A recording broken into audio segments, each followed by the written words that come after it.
এই দোয়াটি যদি আপনি 7 বার পড়তে পারেন, আল্লাহ তাআলা দুনিয়া এবং আখিরাতের দায়িত্ব নিজে গ্রহণ করে নেবেন।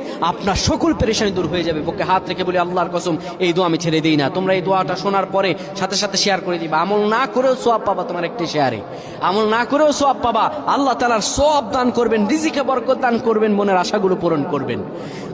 ও আমার প্রাণের ভাইয়েরা, বিশ্ব নবী মুহাম্মাদুর রাসূলুল্লাহ সাল্লাল্লাহু আলাইহি সাল্লাম বলেন, কোন ব্যক্তি যদি এই দোয়াটা 7 বার পড়তে পারে, দোয়াটা হলো হাসবি আল্লাহু লা ইলাহা ইল্লাহু আলাইহি তাওয়াক্কালতু ওয়া হুয়া রাব্বুল আরশিল আযীম।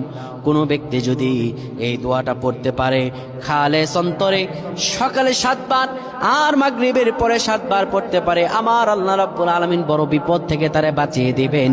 তার দুনিয়া এবং আখিরাতের দায়িত্বগুলো আমার রাব্বুল আলামিন নিজে গ্রহণ করে নেবেন।